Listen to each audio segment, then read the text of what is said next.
Paramashivam. Om Nithyananda Paramashivam. Om Nithyananda Paramashivam. Om Nithyananda Paramashivam. Om Nithyananda Paramashivam. Om Nithyananda Paramashivam. Om Nithyananda Paramashivam. Om Nithyananda Paramashivam. Om Nithyananda Paramashivam. Om Nithyananda Paramashivam. Om Nithyananda Paramashivam. Om Nithyananda Paramashivam. Om Nithyananda Paramashivam. Om Nithyananda Paramashivam.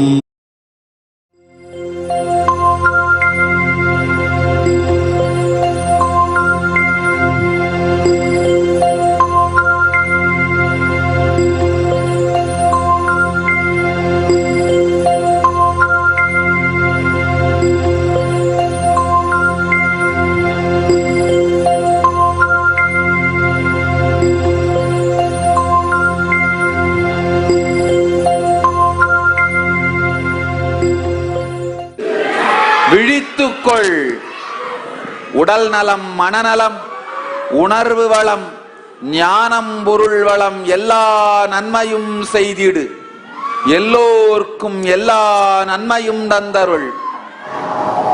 Kundalini தாயே விழித்துக்கொள். நித்யனே நித்யானந்தனே நித்யனே நித்யனே நித்யானந்தனே நித்யனே நித்யனே நித்யானந்தனே ನಿತ್ಯನೇ ನಿತ್ಯನೇ ನಿತ್ಯಾನಂದನೇ ಈ ಧರೆಯನ್ನು ಸಲಹಲು ನೀ ಬಂದಿಹನೇ ಜೀವನ್ ಮುಕ್ತಿಯ ನೀ ಕೊಡುವವನೇ ಈ ಧರೆಯನ್ನು ಸಲಹಲು ನೀ ಬಂದಿಹನೇ ಜೀವನ್ ಮುಕ್ತಿಯ ನೀ ಕೊಡುವವನೇ ಈ ಧರೆಯನ್ನು ಸಲಹಲು ನೀ ಬಂದಿಹನೇ ಜೀವನ್ ಮುಕ್ತಿಯ ನೀ ಕೊಡುವವನೇ ಈ ಧರೆಯನ್ನು ಸಲಹಲು ನೀ ಬಂದಿಹನೇ ಜೀವನ್ ಮುಕ್ತಿಯ ನೀ ಕೊಡುವವನೇ ಈ ಧರೆಯನ್ನು ಸಲಹಲು ನೀ ಬಂದಿಹನೇ ಜೀವನ್ ಕುಂಡಲಿನಿ ನೀ ಕೊಡುವವನೇ ಅರುಣಾಚಲ ನಿತ್ಯನೇ ನಿತ್ಯನೇ ನಿತ್ಯಾನಂದನೇ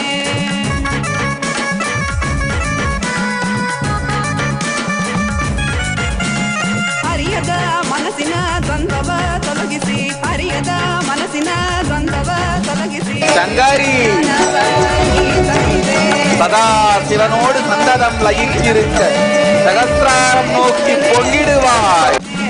நித்யனே நித்யனே நித்யானந்தனே நித்யனே நித்யனே நித்யானந்தனே நித்யனே நித்யனே நித்யானந்தனே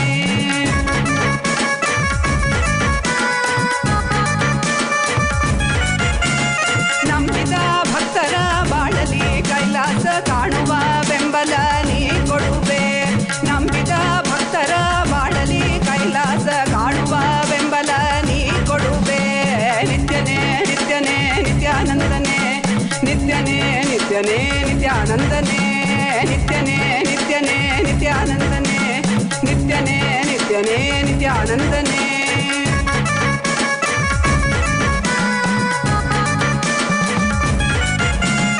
ಅರಿಯದ ಮನಸ್ಸಿನ ದ್ವಂದ್ವವ ತೊಲಗಿಸಿ ಅರಿಯದ ಮನಸ್ಸಿನ ದ್ವಂದ್ವವ ತೊಲಗಿಸಿ ದಿವ್ಯ ಜ್ಞಾನವ ನೀ ತಂದೆ ದಿವ್ಯ ಜ್ಞಾನವ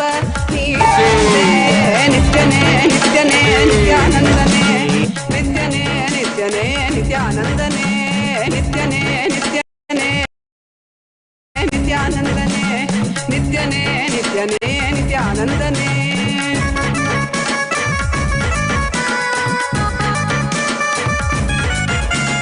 ನಂಬಿದ ಭಕ್ತರ ಬಾಳಲಿ ಕೈಲಾಸ ಕಾಣುವ ಬೆಂಬಲ ನೀ ಕೊಡುವೆ ನಂಬಿದ ಭಕ್ತರ ಬಾಳಲಿ ಕೈಲಾಸ ಕಾಣುವ ಬೆಂಬಲ ನೀ ಕೊಡುವೆ ನಿತ್ಯನೇ ನಿತ್ಯನೇ ನಿತ್ಯಾನಂದನೇ ನಿತ್ಯನೇ ನಿತ್ಯನೇ ನಿತ್ಯಾನಂದನೇ ನಿತ್ಯನೇ ನಿತ್ಯನೇ ನಿತ್ಯಾನಂದನೇ ನಿತ್ಯನೇ ನಿತ್ಯನೇ ನಿತ್ಯಾನಂದನೇ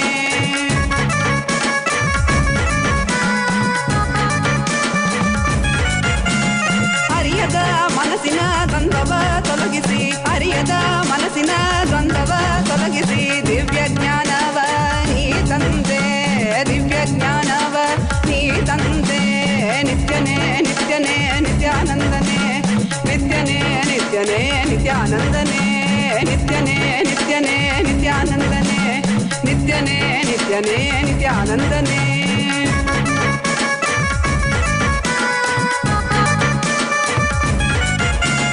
ಚಂದದಿ ಕಾಣುವ ಮಾಯೆಯ ಮುಸುಕನು ತೆರೆಯುವ ಬುದ್ಧಿಯ ನೀ ತರುವೆ ಚಂದದಿ ಕಾಣುವ ಮಾಯೆಯ ಮುಸುಕನು ತೆರೆಯುವ ಬುದ್ಧಿಯ ನೀ ತರುವೆ ನಿತ್ಯನೇ ನಿತ್ಯನೇ ನಿತ್ಯಾನಂದನೇ ನಿತ್ಯನೇ ನಿತ್ಯನೇ ನಿತ್ಯಾನಂದನೇ ನಿತ್ಯನೇ ನಿತ್ಯನೇ ನಿತ್ಯಾನಂದನೇ ನಿತ್ಯನೇ ನಿತ್ಯನೇ ನಿತ್ಯಾನಂದನೇ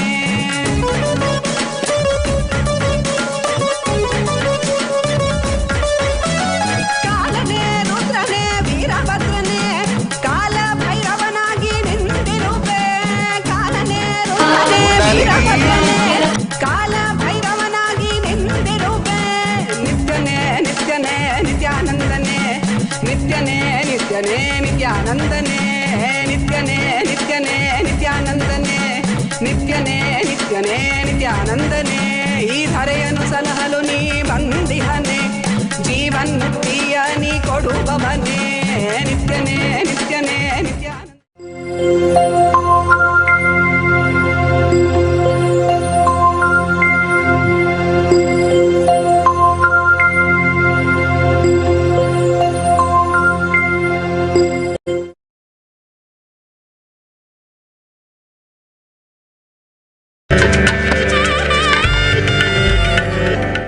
Violence continues to be reported from Delhi as we cross more than 80 days since the Citizenship Amendment Act was passed in the Indian Parliament and the opposing sit-in protest at Shaheen Bagh began. To date, 37 lives have been lost and hundreds more injured, including several police officers who were heinously murdered amidst gruesome circumstances. Violence in Delhi has included clear plans to organize violent mobs, as well as the strategic stockpiling of weapons and petrol bombs. In recent days, the roof of a Hindu temple was occupied, as well as neighboring homes. The locations were used to attack neighbors and hurl stones at passers-by. Citizens of Delhi have begun organizing candlelight vigils at the India Gate as a call for peace in the city that has been plagued by reactionary violence. Most of the time, human beings find violence to be very charging. The violence-based attitudes may feel exciting, especially when supported by a large number of people. But the violence attitude is neither eternal nor permanent. Even when supported by a large number of people, life-negative violence is never supported by the cosmos. Hindus have started losing the elite culture revealed to us by our ancestors from their thousands of years of research and development. We started behaving as per reactionary assumptions. Anything we feel as our core strength, other than pro-life powerfulness, is delusion. Trying to eliminate another life is not supported by the cosmos. We become Hindu when we discover the powerful cognitions of Upanishad or Bhagavad Gita, Vedagamas, not just because of who our mother and father are. Hindu lifestyle and thought current is the technology revealed by the rishis. Powerfulness that comes from our very core is the only sustainable strength, not compounding our violence. The authentic Hindu inner world lifestyle of pure life positivity uncovers a real nuclear force from the core. Life positive, life possible, life powerful, not reactionary violence.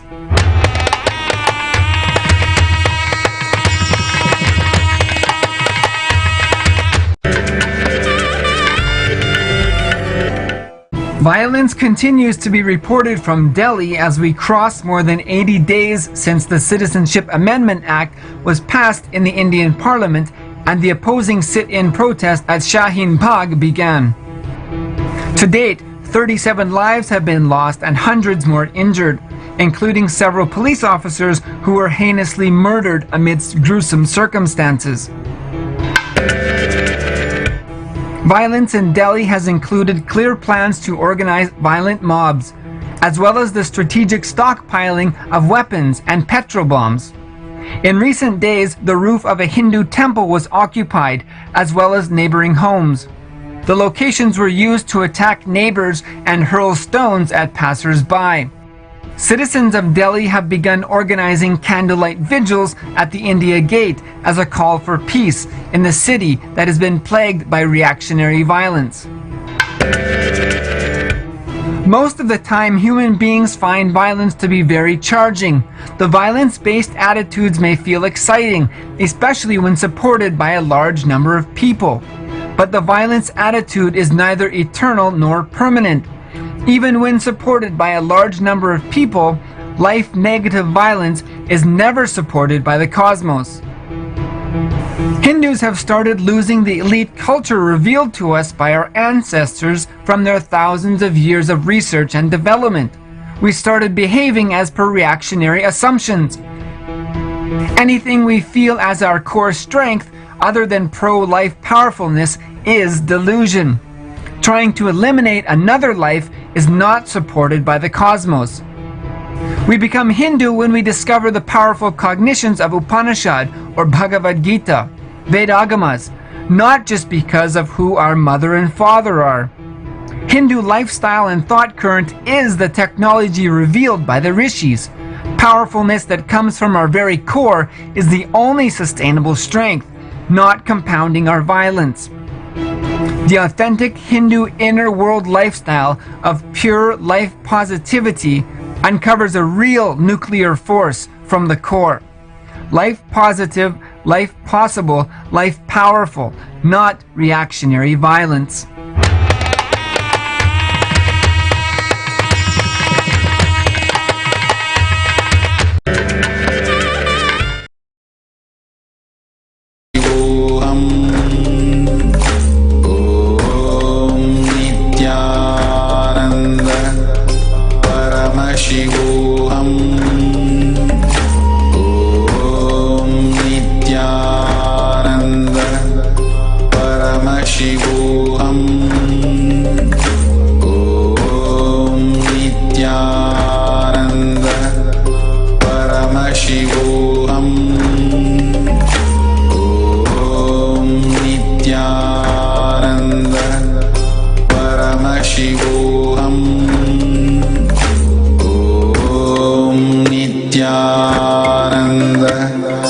Paramashivam.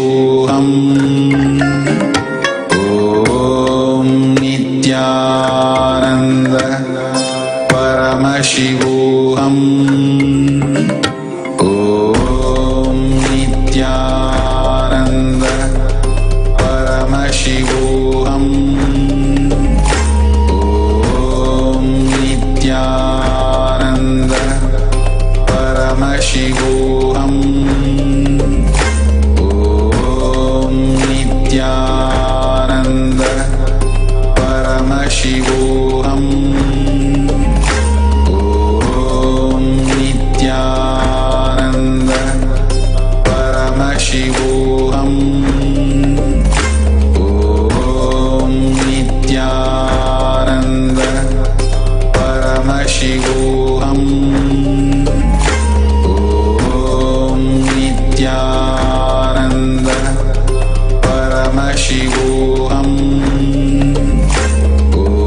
Paramashivam.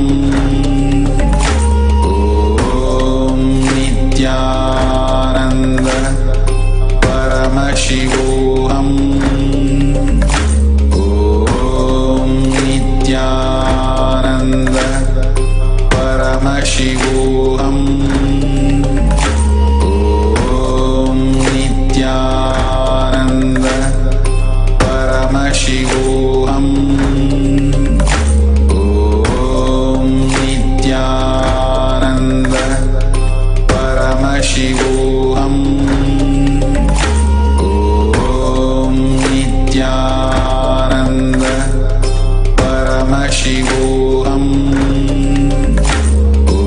Om Nithyananda Paramashivam.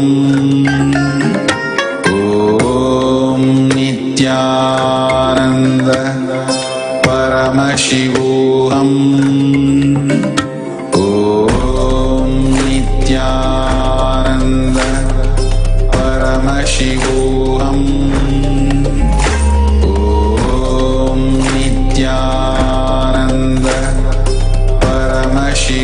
Paramashivam. Om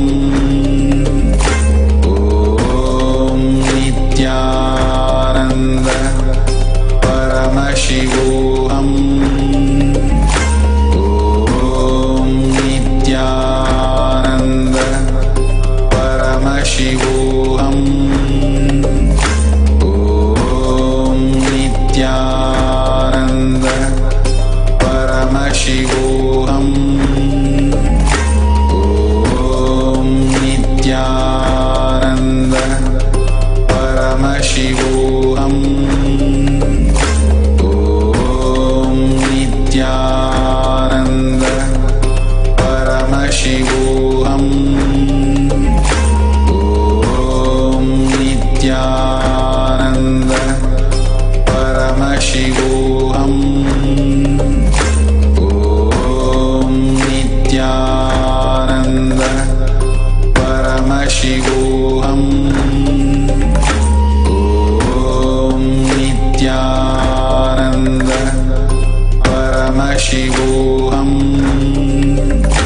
Om Nithyananda Paramashivam. Om Nithyananda Paramashivam.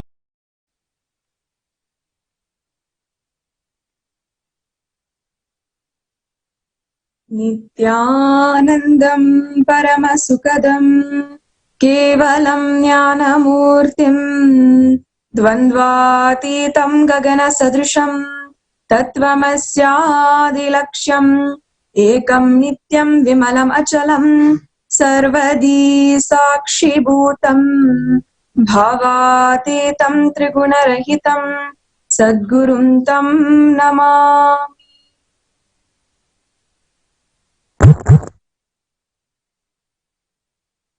Nithyanandam, I welcome all of the viewers who are gathered here today, awaiting the most divine, beautiful, auspicious happening on planet Earth today. The darshan of Paramashiva, embodied in Swamiji, or as the world knows him as His Divine Holiness Sri Nithyananda Paramashivam. I welcome all of the viewers gathered on all the social media platforms, Facebook Live, Twitter, Instagram, Kailasa TV, and so many more other platforms showcased in the temples and satsang centers all over the world. It is my honor to be able to introduce today, as we await the satsang, to tell the story of how so much is going on, so much of persecution against Hinduism. In a world where we are continuously facing the threats from the outside whether it be violence or inner agitation and violence that is stemmed from social conditioning and so much of deep hatred seated inside of us. Swamiji came to planet Earth with the ultimate solution for the problems of the world. Continuously, Swamiji has delivered for the past 20 years the ultimate solution.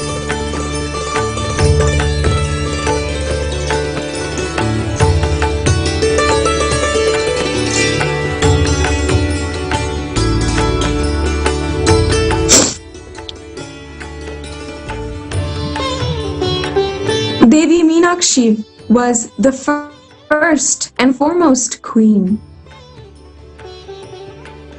If you see it in an evolutionary perspective, tribes existed all over the world. Humanity was living not in a civilization together, but actually in isolated camps in tribes all over the world. The human being, as we know it, had not yet evolved to the point of civilization and was just starting to explore language and other forms of technology which is privy to the human brain today. That is how old Devi Meenakshi was. It was in a time during the species of human beings was primordial,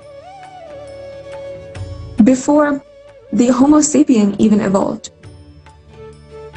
that Devi Meenakshi spearheaded this evolution into Homo sapien, into the next level kind of human being, bringing together all of the different tribes in compassion and love, and ceasing to exist in this isolated manner was one of the best things that happened to humanity. And even science recognizes that. Evolution of humanity, of human sciences, all recognize that one of the most and greatest achievements of humankind, of the Homo genus, an animal, is starting to come together as a group, starting to live together in large kingdoms. And we, of course, already recognized that and already recorded that in our life history.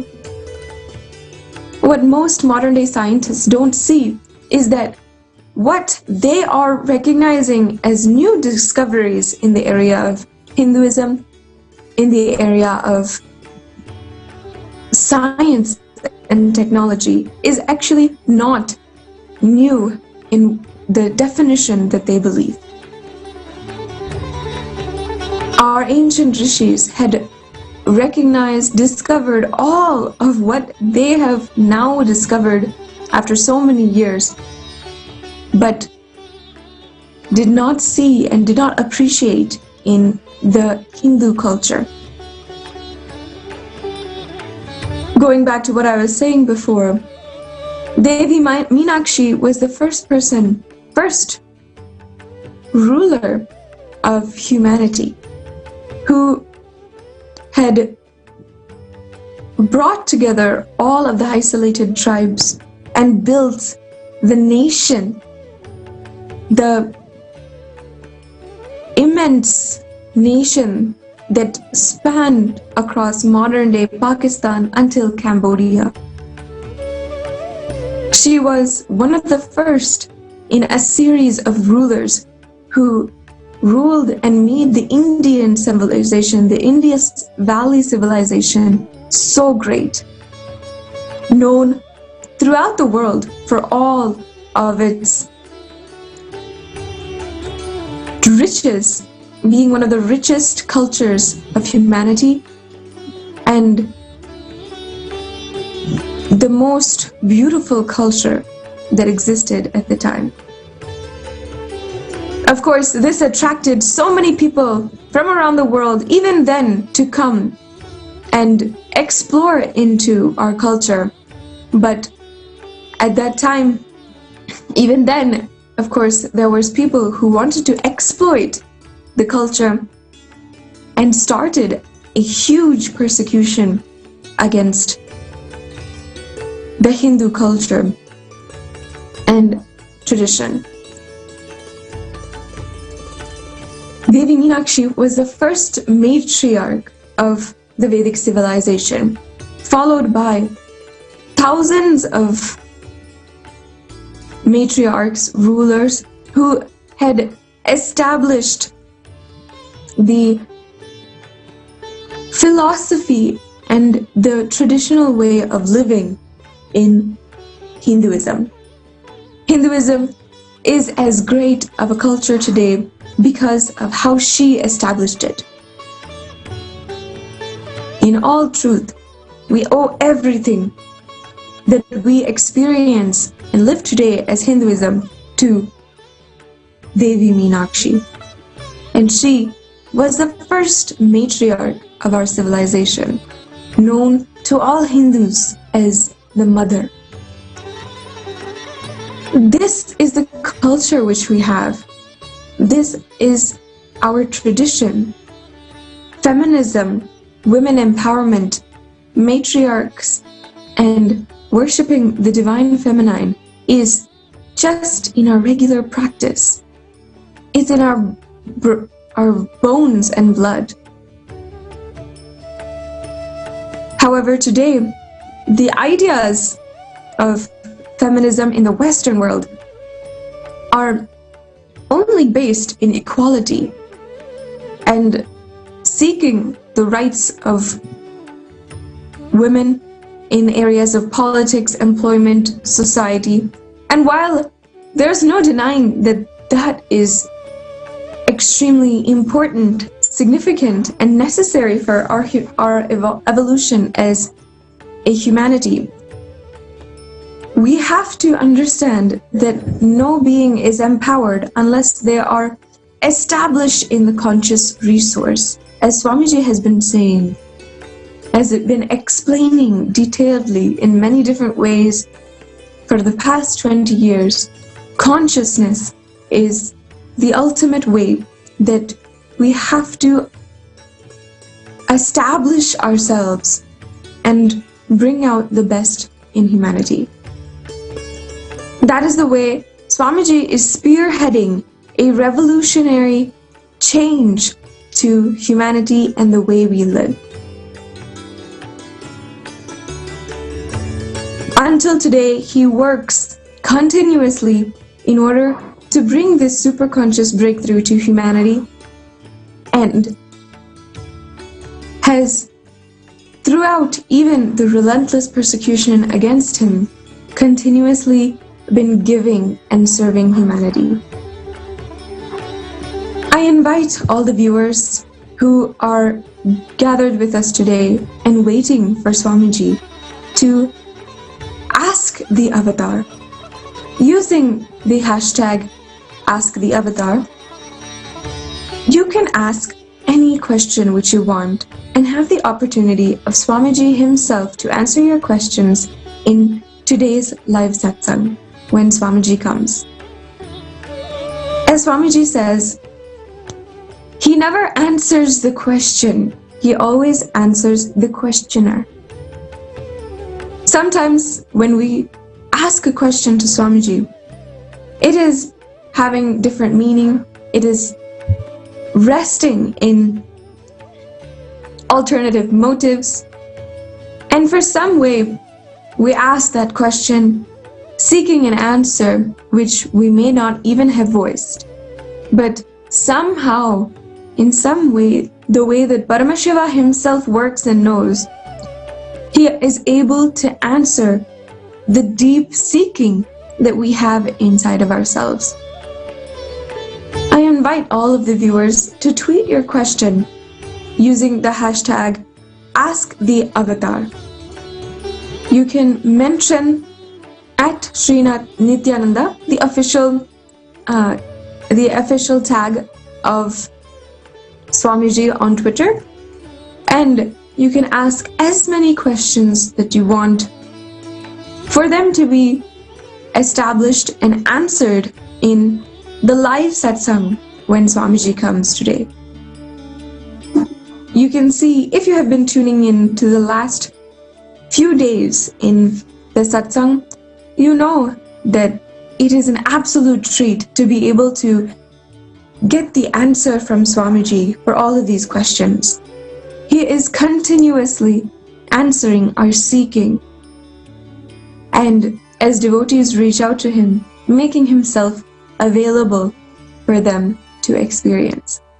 Just recently, he had invited devotees, answered them personally, and made so much of joy happen in them.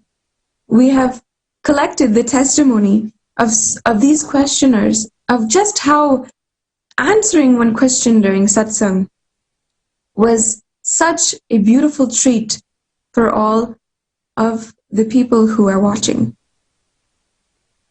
Not only that, the way that Swamiji answers the people is the most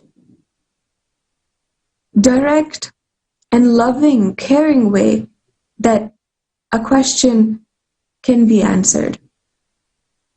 He, like I said, answers the questioner and not the question, and fulfills a lifetime's long seeking in the soul, in the being that is asking the question.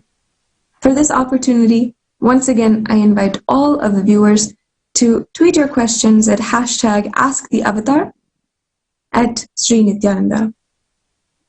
Now, I would like to introduce another main topic, significant topic for this prelude to satsang today. As so many people are seeing on the media, on many different types of social media, the amount of poison which is being spread against Swamiji and his disciples. Now, I would like to invite Ma Tattvapriya and Nithyanandita to answer to the media which is going on, continuously hurting Swamiji and ultimately hurting the entire Hinduism and working towards its destruction. Stay tuned as they will answer some of the questions which you have about this persecution against Swamiji and against Hinduism in its entirety. Thank you.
Nithyananda. Tyaga, love, and non-violence. These are the three things, the foundation on which Swamiji has built the entire Sangha. The revival of the only Hindu nation, Sri Kailasa, the foundation, if we can just see last 20 years of Swamiji's life, all we can see is just different dimensions of Tyaga, his uncompromising love and his non-violence. In spite of relentless attacks, assassination attempts, lawfare, media hate speech, character demonization, rapes and murders of his disciples, destruction of his religious institutions, monasteries. It's easy to talk about non-violence, but it's difficult when you are being persistently attacked atrociously for absolutely no reason at that time, from that space of non-violence, operating from that space of Tyaga and uncompromising love towards his disciples, and his will persistence to make his mission happen. That is Swamiji. That is how this entire Sangha, Sri Kailasa, has been built. Today, we are going to see and hear about what's been happening with the monk sisters. Recently, their mother, Bhuvaneshwari, has come out to the media and allegedly making false claims, spreading rumors about the two monk sisters and whatever they have been sharing so far.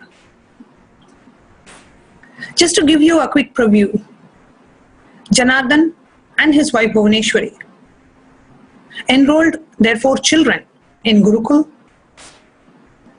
6 years back. Gurukul is a free residential school offering the Vedagamic education and the education of today through different syllabuses. We have IGCSE syllabus and different syllabuses in Gurukul. 3 years later, Janardhan and his wife decided to come and join the monastery full-time. Janardhan so-called resigned his job and came and joined the Adinam. And over the last 3 years, was involved in multiple financial embezzlements. We are having proofs, evidences of Bhuvaneshwari directly mixing poison in Swamiji's food. Both of them have been found to have been directly involved with the spearheading the anti-Hindu, anti-spiritual elements attack on Swamiji and Sangha. Last November, Janardhan decides to, once his financial embezzlement surfaced out and he realized he could not cheat anymore, he absconds from the organization, comes and wants to remove all his 4 children from Gurukul. The younger 2 children went with him. The elder 2 girls, who were majors at that time, decided to not give in to the father's corruption and his lack of integrity and decided to stay with Swamiji and Sangha and decided to continue their monastic lifestyle. This decision leads to Janardhan filing an FIR saying that his daughters have been kidnapped. And this FIR led to the arrest of 2 of our female monks, Ma Pranapriya and Ma Priya Tattva, who were kept in jail for 82 days and were later released on bail. And this also led to the harassment of the Gurukul Balasans by the so-called Child Welfare Committee authorities and Janardhan by the instigation of Janardhan. And now his wife, Bhuvaneshwari, has come out in the media saying that the daughters are, talking about their father in a wrong way. So what is the truth behind this whole thing? And why suddenly Bhuvaneshwari is coming out in the open when she herself has been involved indirect assassination attempts on Swamiji. So let's hear the truth from the two monk sisters who are joining us today to share the truth and to unravel the mystery behind the conspiracy spearheaded by their once father and mother, Janardhan and Bhuvaneshwari. Nithyananda Ma.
First, we want to offer our gratitude to Swamiji and Sangha for being with us, for giving us this opportunity literally every day, where we are able to come and voice out the justice, the truth of what is exactly happening.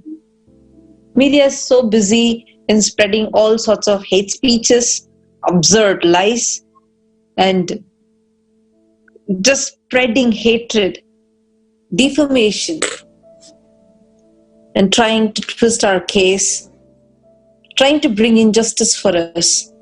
And I really want to thank all the viewers who are continuously supporting, many people who are continuously expressing your support by tweeting, by commenting, by messaging us. Like this, in many ways, you all have shown your support.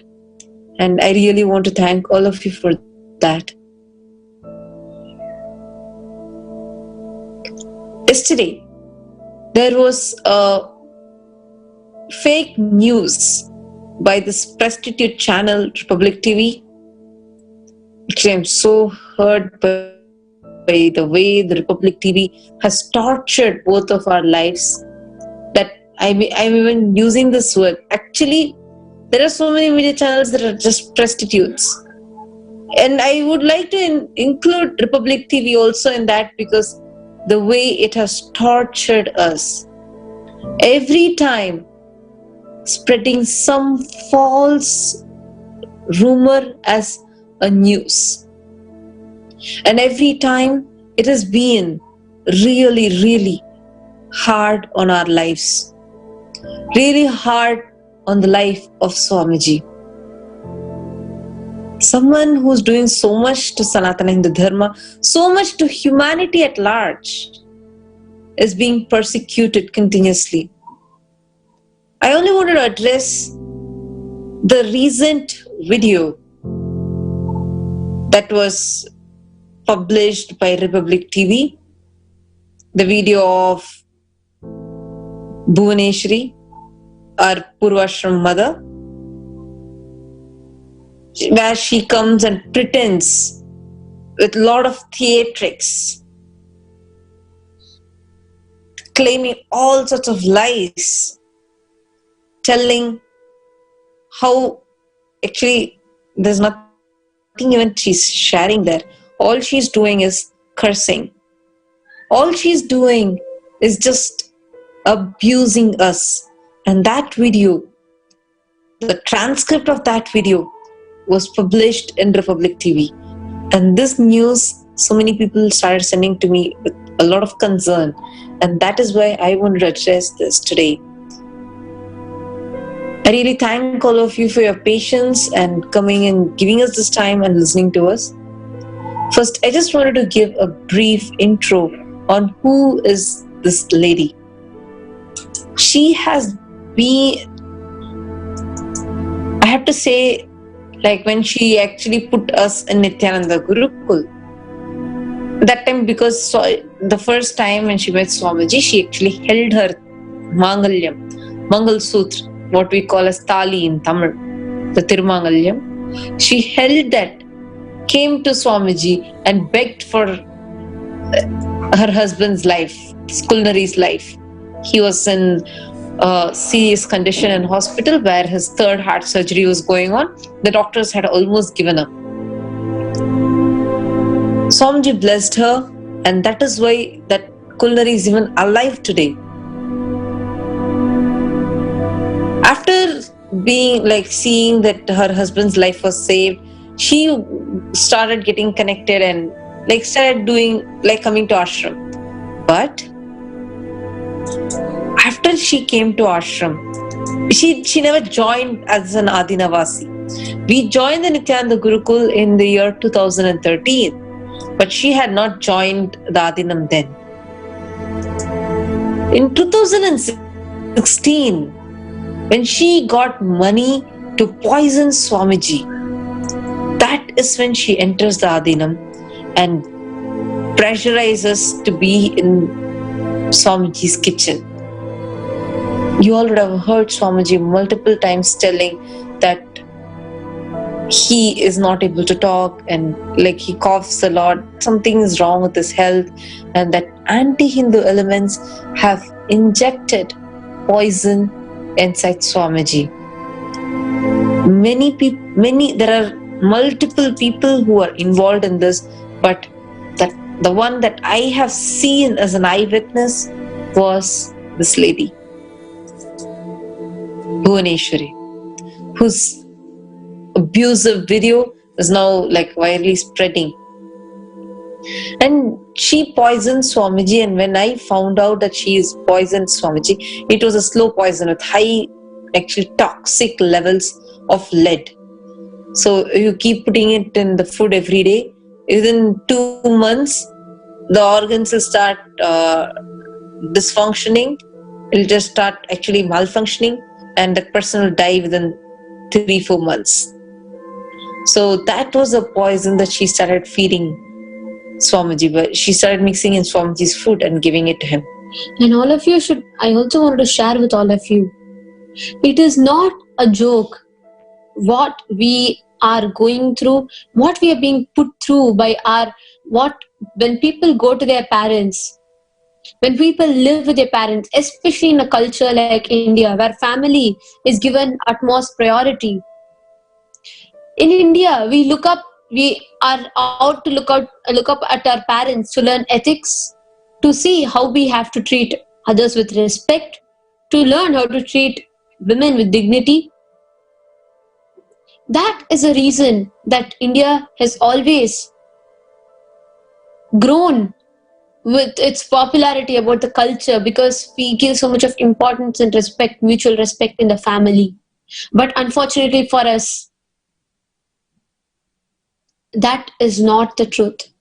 That is not what we are, and why we are running away is not just because of that.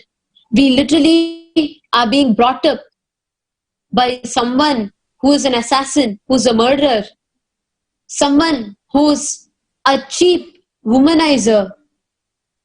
All of you should know, as an 18-year-old girl, what amount of torture it would have taken me, what amount of pain it would have taken me, that is caused by my own, whom I am supposed to call as parents, by the Kulnari and by Bhuvaneshwari, that it takes me to tell this. All of you should know, when many of your relatives, when many of you at your 18 would have dreamt what you should do next, what is a career you have to choose, and many of you would have dreamt that this is what you need to do and had a clarity in life, and by now might as well have even started it. There are many people who are achieving, but here what I want, fortunately I was able to get as a gift. Swamiji happened in my life just at the age of 13.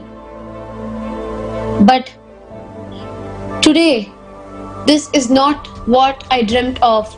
I have been running here and there, almost like a refugee, because I don't have any place to live. There's nobody. And whatever we talk, being manipulated in the media, being misinterpreted, mispresented.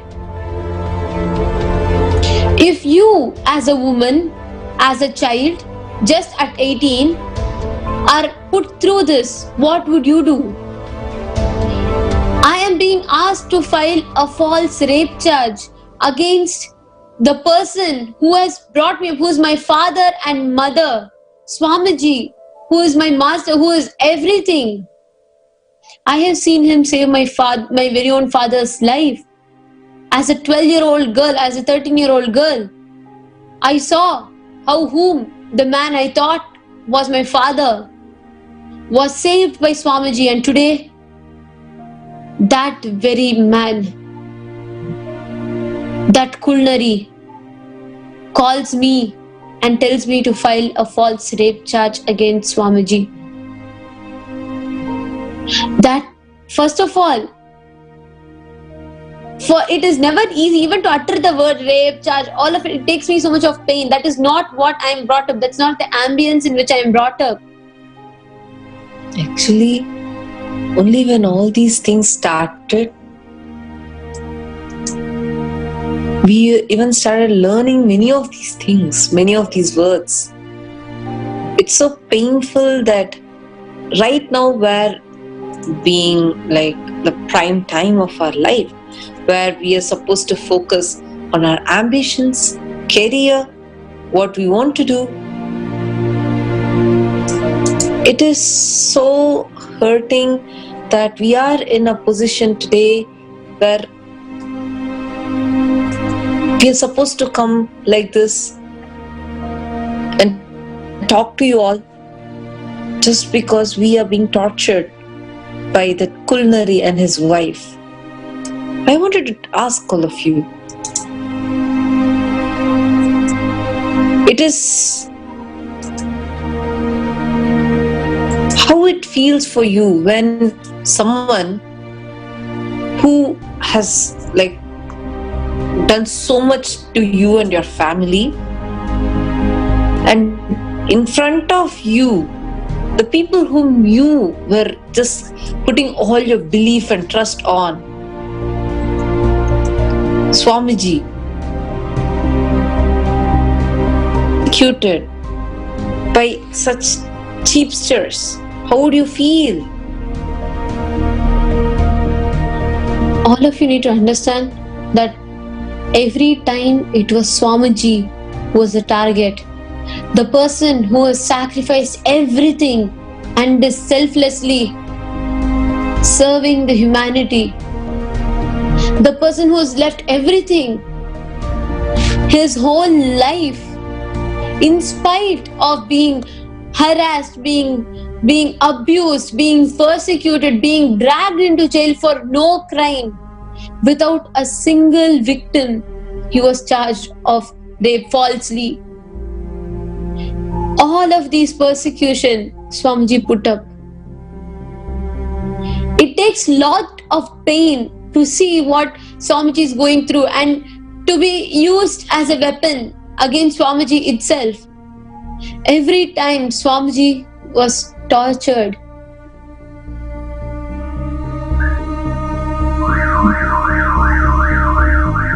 he was abused.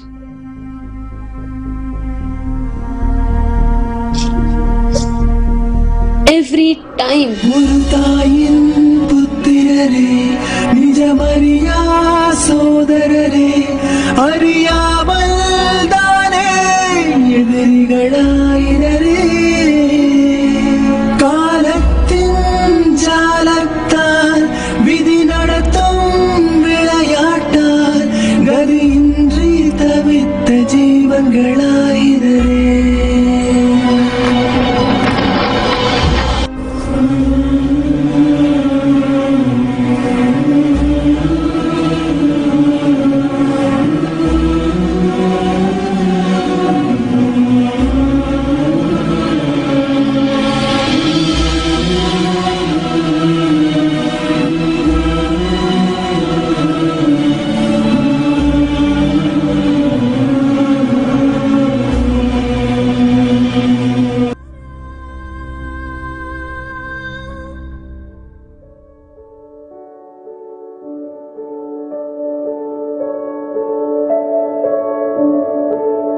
keep asking, telling, oh, how are you able to handle all these? Why are your own parents? They have been there in the Adinam, and why are they all of a sudden doing it? I wanted all of you to know. I first want you all to understand their character, so you all are able to understand what we are sharing with you all. I do get it when it's really uncognizable for an Indian family, especially a Hindu family, where culture, heritage are all rich, to be having all these things. But this case is different. I wanted all of you to understand, they do anything for money. 2013, it was Swamiji who saved Kulnari's life. 2016, that same Kulnari and his wife come into the Adinam after taking money from the conspirators to poison and assassinate Swamiji. Not just taking money from conspirators, stealing money from Swamiji. Today that Bhuvaneshwari is making a video and doing all of her theatrics and trying to be melodramatic. But all of you should know, that woman that is crying and trying to get sympathy out of you all has also been the very same cunning person that stole more than 5 crore rupees in the name of trying to fulfill all her loans and debts. She took money from Swamiji, more than 5 crore. But till date, not a single penny has been returned, and you all should know, she hasn't just used that to settle her loans. She stole that money and started hotel, started her business, and ran away from the Adinam. See, one important thing I want all of you to understand is, she comes and claims so much about family today, but for almost 3 years, the day when she left the Adinam, after we found out that she was the one who was poisoning Swamiji, she left the Adinam. After that, she hasn't even bothered about her family. She was living with some other person half her age. She was living with another man. Understand, after having 4 children, the age where she is expected to tell us, oh, please focus on your lives, don't go into relationships, don't have boyfriends. She didn't do that to us. Instead, it was the other way around. We were telling her not to do what she is doing. We were telling her to come and stay with us as a whole family. Today, what makes her come and talk so much about family? I really have this question. How much did she take from that Kulnari or any other conspirator to make even this video? And how come it took so many months to make a video?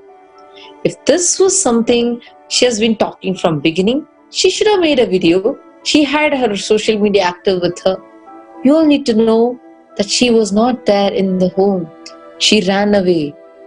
Even after this problem started, twice, despite of all this persecution starting, 2 to 3 times, she ran away from the house.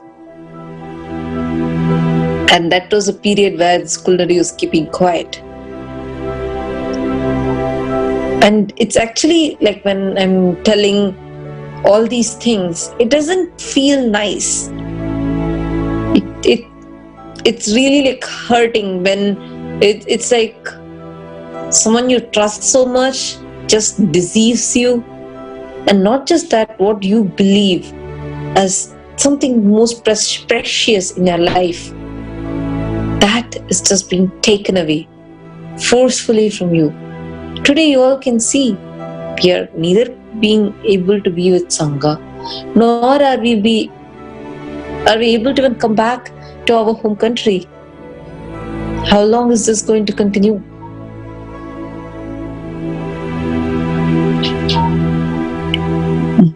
Most importantly, it really pains to see that they're using us as a weapon against Swamiji. There is a question that people are asking. It is so hard to take strong stance.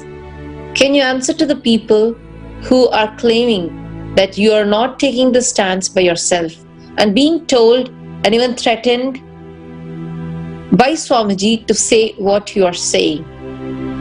First, I wanted all of you to understand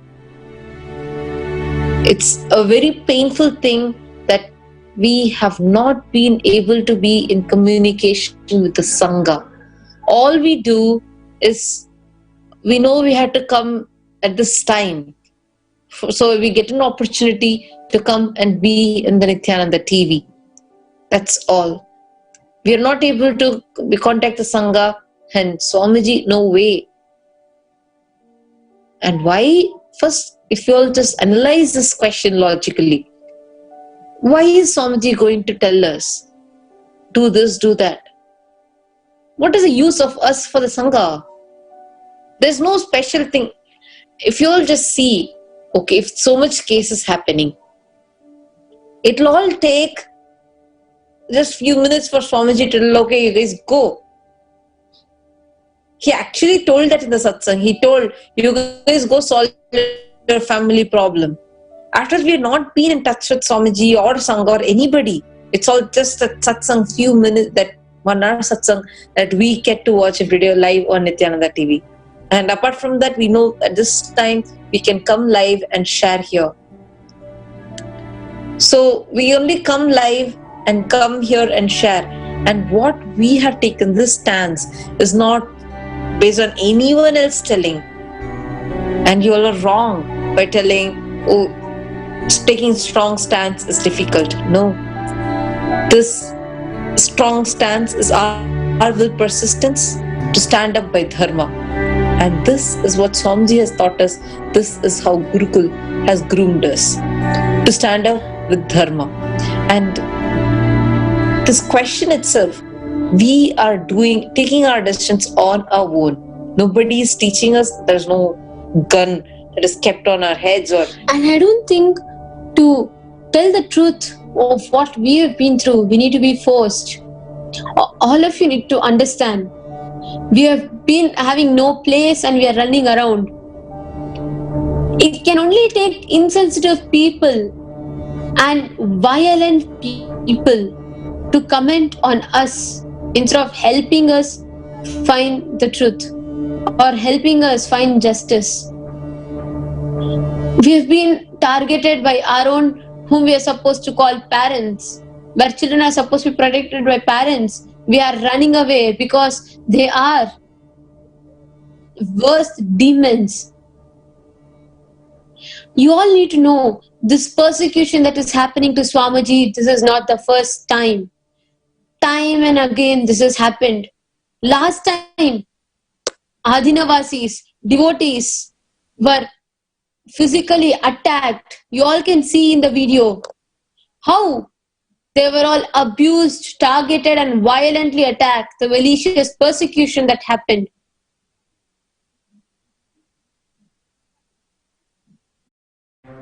In June 2012, Ajit Hanuma Kanavar interviewed the fake rape victim of Paramahamsa Nithyananda on Suvarna TV. By June 7, 2012, Swamiji refutes her fake claims in a press meet held here in Bidati.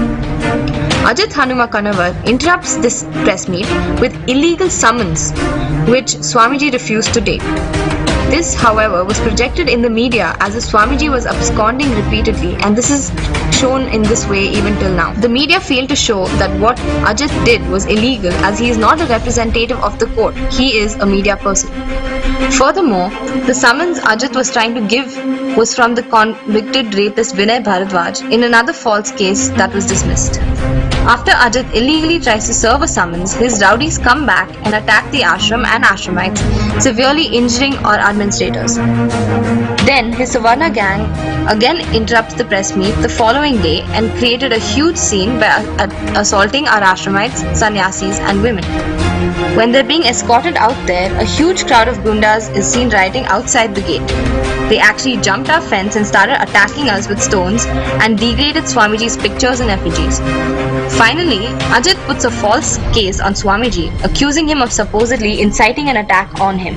This complaint was completely baseless and was dismissed as Swamiji was not even present on the scene. However, the case on Ajit of sexual assault on one of our sannyasis is still open. The media is leveraging its mafia power to go beyond its scope and conspiring with criminals to attack Hindu gurus. Where is the integrity and basic human decency in the Indian media?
This, just what we saw, is only a glimpse of the humongous, horrific, malicious attack that Swamiji was put through.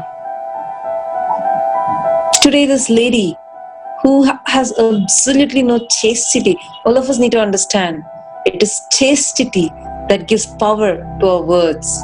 It is chastity, whether it is a boon or a curse, the words you utter becomes reality. It was only because of Gandhari's chastity she was able to even curse Krishna. It was only because of chastity Savitri was able to command the sun, command Yamadharma. Everybody's words work only if they are chaste. This lady is coming and talking so much absolutely without any chastity. She was a person, neither she's chaste to her husband, nor is she chaste to her guru. And who is she coming and talking like this, abusing us, cursing us? Who is she to curse Swamiji? Each one of you who are watching this, I really request all of you to raise your questions and ask, if her real concern is only us, if she really wants that only both of us have to come back to the family and that is all they want, why not give a simple affidavit? Just telling that they are not going to misuse us and make us file a false rape charge on Swamiji. We have been asking this literally every day. Why? How come they're not giving it till date?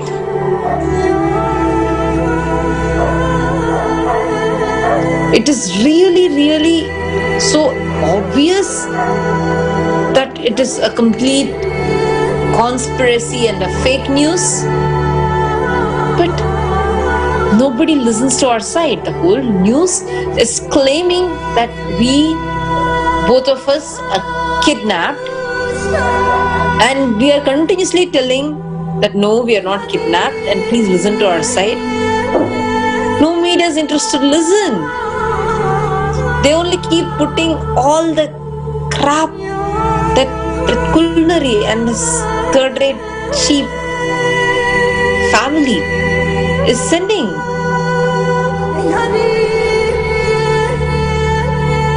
It is really painful that we have to come where I would love to share the teachings of Swamiji here.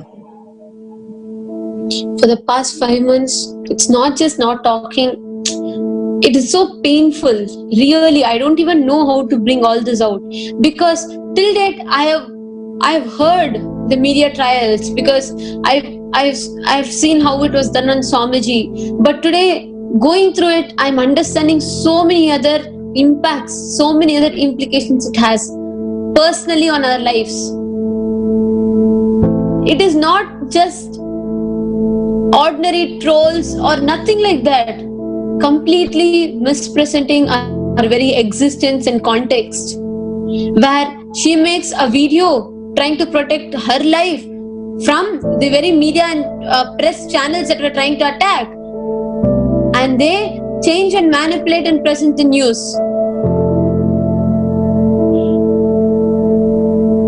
This media is one of the worst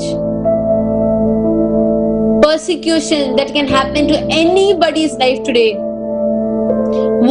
How Republic TV is doing and how so many other news media channels are doing, it is not just us. Even to Swamiji, this was the very, very same weapon that was used to assassinate his character, to ridicule him, to tell truth, all the lies, to hide the truth. All of you should know, Swamiji, who tried to tell the truth, was completely manipulated. There were trespassers trying to illegally jump in and attack Swamiji. There were assassination attempts. Acid eggs were thrown on Swamiji. A worse inhumane torture. I'll just show you all one example. How one cheap prostitute headed by none other than Danya Rajendran, how she manipulated and mispresented. And when they manipulate and mispresent for their cheap TRP, they do it publicly. But after that, they try to settle down all the issues without public knowing. All of you can see the video for yourselves. Danya Rajendran, an anti-national journalist, a paid media prostitute woman who is always misguiding people by giving false news about the avatar Paramahamsa Sri Nithyananda Swamiji. This attention-seeking lady job is always bad commenting about Swamiji for more views of her page, joining with anti-national elements. If she works in the social media or posting some useless gossip about Swamiji in her media to increase TRP rate. This mediocre mind who continuously paid for spreading lies about Sri Nithyananda Swamiji. She is a paid media person who is always giving news twists to people about Swamiji with her vested interest. When we are facing such crucial persecution on 2010, this lady never left us, got us the slot extra interview from Swamiji in Haridwar. In front of us, she took interview introduced to Swamiji by saying Swamiji is very much in Haridwar attending Kumbh Mela and speaking to Times Now. Media reports from two South Indian states, Karnataka and Tamil Nadu, claim that Swamiji Paramahamsa Nithyananda is missing.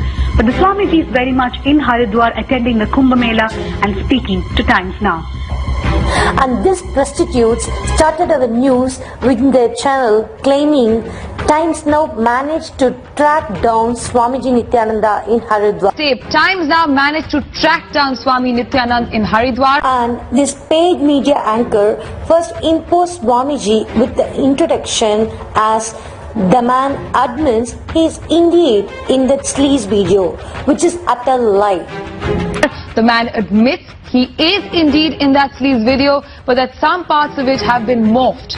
They impose subtitle with the interview is "It's me in the video," just knowing the psychology of the people. So watch the interview with the judgment, not with the open mind.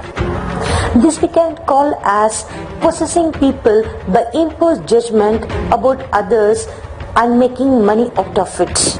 Here is the original video.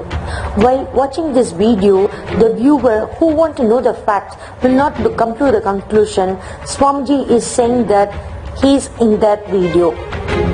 Swamiji is giving a simple, straightforward answer that Swamiji does not have any judgment of that video. And he clearly says that Swamiji has sent the video for research. Swamiji, what created the anxiety around the video? What is you on the video? Few things I want to talk about it.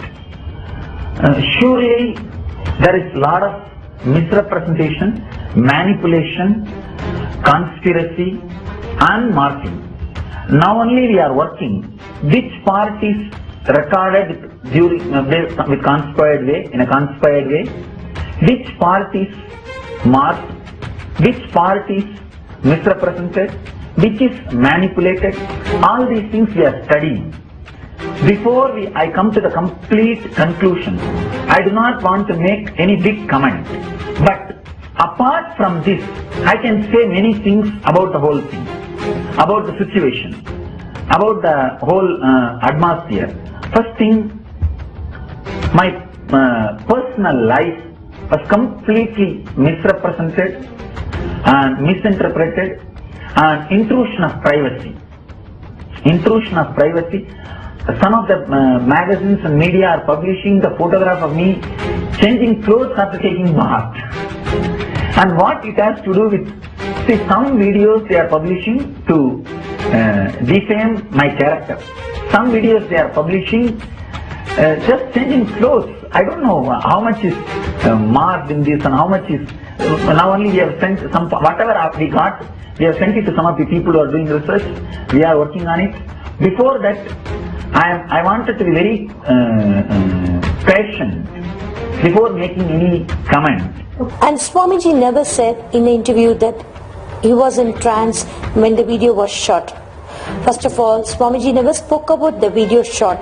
All he was saying is consciously he was in deep samadhi and physically he was not feeling well.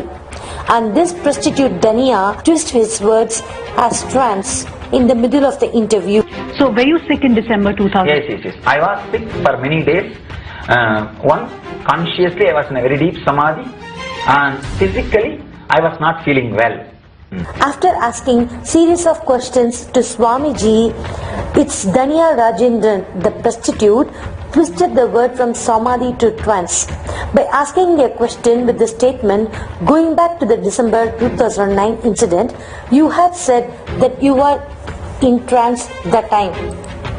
Going back to the December 2009 incident, you had said that you were in a trance at that time. So do you think some of the things could have been misinterpreted, or you were not even in your senses when it happened? Is that what you're trying to say? Just because Swamiji did not comment about the details of a question, which is not so important at that point of time, they twisted Swamiji word from samadhi to trance. First of all, in any straightforward video, the anchor description, the visual and the scroll contents has to be same.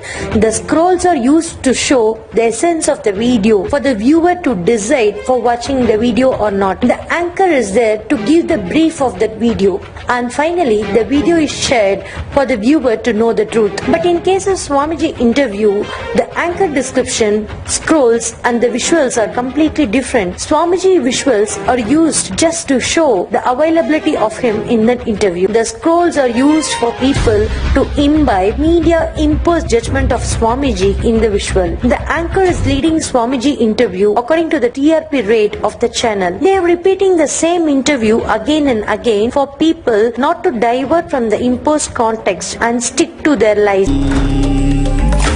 Om Nithyananda Paramashivam. Om Nithyananda Paramashivam. Om Nithyananda Paramashivam. Om Nithyananda